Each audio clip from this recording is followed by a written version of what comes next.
Assalamualaikum warahmatullahi wabarakatuh. Selamat bertemu kembali dengan kami Insight School Academy. Semoga sehat selalu dalam kondisi apapun. Kali ini kita akan mencoba untuk memberikan sedikit materi terkait dengan bagaimana kita mendesain proposal skripsi yang baik. Nah, salah satu cara yang akan kita sampaikan pada video kali ini adalah kita mencoba mendesain proposal skripsi yang banyak dialami oleh para mahasiswa dengan menggunakan basis kanvas, begitu ya. Nah, kita coba lihat seperti apa materinya. Pertama, kita perlu memahami terlebih dahulu bahwa metode kanvas ini adalah salah satu cara sederhana untuk melihat beberapa aspek penting yang nanti akan kita bisa deskripsikan sehingga nanti menjadi sebuah urutan dari aspek-aspek yang ada dalam skripsi, sehingga nanti akan memudahkan kita untuk mendesain secara menyeluruh terkait dengan apa saja yang penting dan perlu ditulis dalam skripsi yang akan dibuat, begitu ya.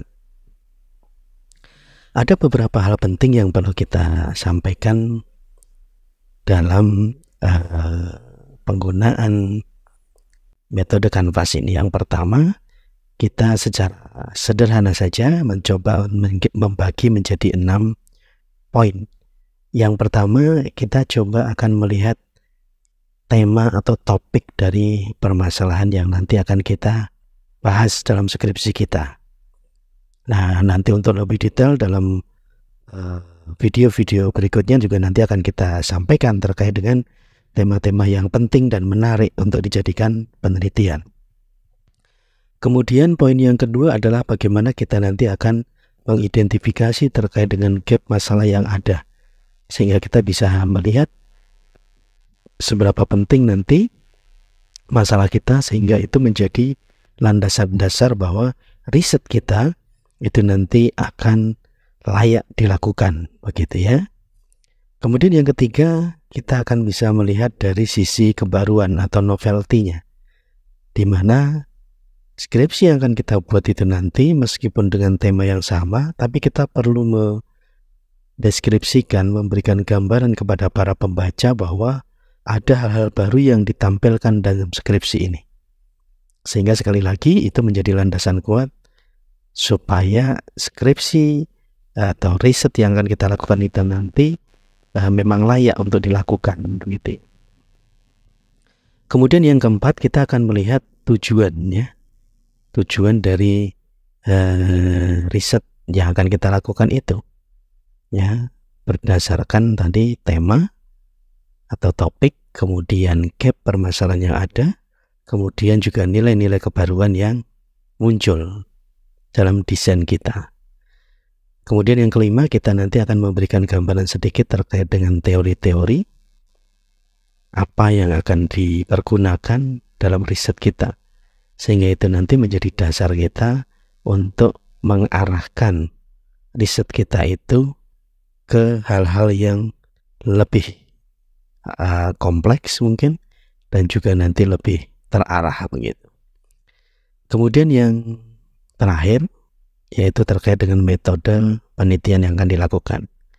Nah, dalam metode penelitian ini nanti kita akan bisa melihat bahwa dengan satu tema, maka kita bisa mempunyai pilihan metode penelitian, jenis penelitian yang banyak terkait dengan tema-tema yang sudah kita buat atau kita tetapkan.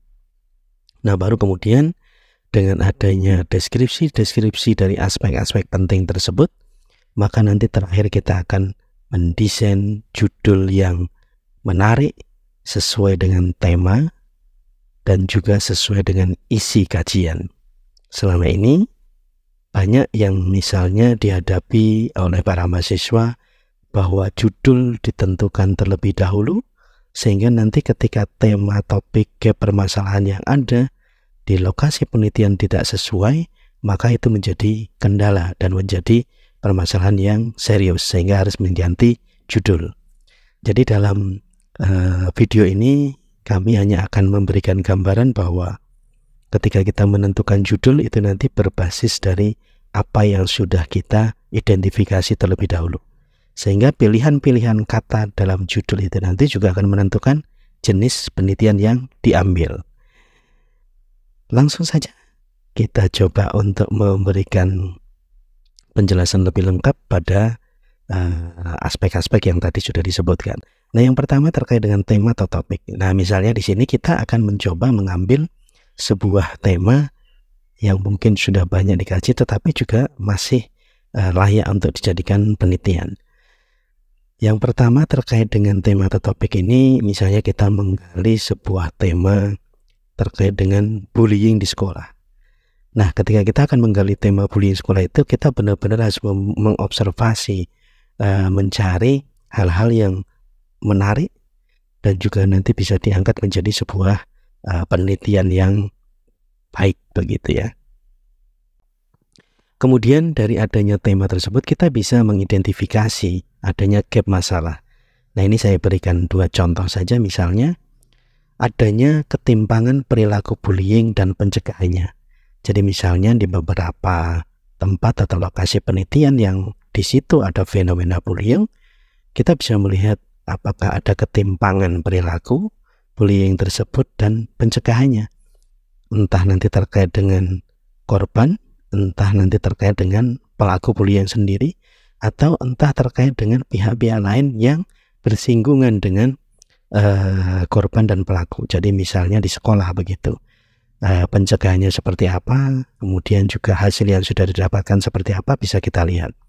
Nah, ini bisa menjadi sebuah permasalahan bahwa ketimpangan ini menjadi hal yang perlu dikaji lebih jauh.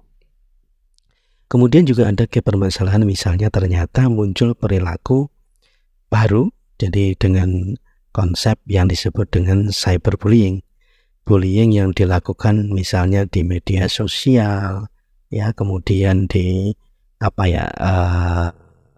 aplikasi-aplikasi yang itu sifatnya teknologi informasi berkenaan dengan dunia internet, dunia maya dan sebagainya. Ini juga menarik gitu, karena kita bisa melihat atau mengetahui beberapa efek dari cyberbullying ini juga cukup mencengangkan. Bagaimana ketika ada seseorang anak yang dibully, ya, cyberbullying, tapi kemudian dia melakukan hal yang di luar nalar, misalnya melukai dirinya, kemudian bahkan ada juga yang pengen mengakhiri hidupnya. Nah, ini kan menjadi persoalan yang penting untuk kita kaji. Nah, itu dari sisi gap masalah. Nanti Anda bisa menambahkan banyak lagi, kita bisa mengidentifikasi itu. Ini sekedar kita memberikan contoh terkait dengan gap masalah yang bisa kita ambil dari tema bullying. Kemudian yang berikutnya, kita bisa mengidentifikasi juga terkait dengan kebaruan atau novelty-nya. Misalnya, belum ada yang meneliti terkait dengan cyberbullying tersebut di lokasi penelitian. Kemudian juga belum ada yang meneliti terkait dengan program yang dilakukan oleh sekolah misalnya untuk mencegah perilaku bullying. Nah, itu hal-hal yang bisa kita observasi lebih dalam dan lebih jauh supaya nanti memunculkan kebaruan-kebaruan yang ada. Kemudian yang berikutnya, bisa jadi nanti adanya strategi penanganan baru di lokasi penelitian. Jadi misalnya dengan adanya program wajib dari sekolah, atau mungkin adanya program dari pemerintah, atau mungkin adanya kerjasama kegiatan antara sekolah dan orang tua gitu ya, itu menjadi menarik bahwa ada strategi-strategi penanganan baru yang muncul untuk menangani perilaku bullying. Kemudian juga kita bisa melihat misalnya ada kebaruan baru bahwa pengaruh bullying itu ternyata berdampak kepada kesehatan mental. Nah, kesehatan mental ini terkait dengan apa? Misalnya perilaku pembuli atau perilaku dari orang yang dibully. Nah, ini juga menarik bahwa bullying menunjukkan dampak-dampak yang banyak terhadap kesehatan mental. Nah, ini pada aspek yang ketiga kita bisa lihat di situ. Kemudian yang berikutnya, kita juga bisa mengetahui dengan adanya kondisi fenomena gejala tersebut, tujuan dari riset itu apa? Kalau kita mempunyai tujuan yang nanti berkenaan dengan bagaimana kita mengetahui penanganan bullying, maka itu nanti akan mengarah kepada jenis penelitian yang berbeda dengan misalnya tujuan kita ketika pengen menggambarkan pengaruh bullying, gitu ya. Jadi tujuan dari riset kita itu nanti juga akan secara otomatis mengarahkan kepada jenis penelitian yang akan kita lakukan. Nah, ini menjadi penting. Selama ini mungkin teman-teman mahasiswa masih berpikir bahwa tujuan itu hanya sebatas keinginan kita saja, tetapi ternyata tujuan itu juga akan berkenaan dengan jenis penelitian yang akan kita lakukan. Baik, kemudian yang berikutnya, nah misalnya kita mengambil beberapa teori ya, misalnya kita ngambil dari teorinya Allways, kemudian Rigby, kemudian Sullivan, itu menjadi beberapa teori-teori yang kita jadikan pedoman, panduan ketika nanti kita akan mendeskripsikan terkait dengan definisi bullying, terkait dengan aspek-aspek bullying, terkait dengan dampak-dampak bullying dan sebagainya. Nah, ini contoh bahwa dengan teori itu nanti kita bisa akan memberikan batasan terkait dengan riset kita, apa yang akan kita lakukan. Nah, kemudian yang berikutnya, setelah adanya tema, topik, kemudian juga terkait dengan apa tadi itu kebaruan ya, kemudian terkait dengan tujuan dan lainnya tadi juga teori, maka kita akan menentukan nanti jenis penelitian apa yang akan kita pakai. Nah, kalau kita tadi berbicara terkait dengan bagaimana model penanganan yang dilakukan misalnya di sekolah, maka itu nanti arahnya adalah jenis penelitian kualitatif. Nah, kita tahu sendiri penelitian kualitatif mempunyai beberapa jenis pendekatan yang itu sesuai dengan yang kita inginkan. Bisa menggunakan naratif atau mungkin deskriptif, bisa menggunakan fenomenologi, atau bahkan bisa menggunakan studi kasus. Nah, ini metode yang bisa kita lakukan ketika tujuan kita ingin mendeskripsikan bagaimana penanganan bullying. Berbeda nanti ketika kita akan mengetahui bagaimana pengaruh ya dari perilaku bullying tersebut, maka otomatis jenis penelitiannya juga akan mengarah kepada hal yang sifatnya jenis penelitian kuantitatif. Nah, entah nanti kita mau menggunakan jenis penelitian survei, eksperimen, ya nanti juga ada pengembangan, evaluasi dan sebagainya. Nah, dari sini kita bisa melihat bahwa metode penelitian yang kita lakukan itu nanti sangat beragam, dan itu nanti juga akan berpengaruh terhadap jenis penelitian yang akan kita lakukan. Nah, sekarang kita akan berikan contoh sederhana saja sehingga nanti mempunyai gambaran apa terkait dengan judul. Nah, tadi sudah kita sampaikan bahwa bermacam atau beragam dari fenomena yang ada sudah kita identifikasi terkait dengan tema topiknya, ya, kemudian terkait dengan kebaruannya, terkait dengan tujuan, terkait dengan teorinya. Nah, kemudian juga metode yang kita pilih.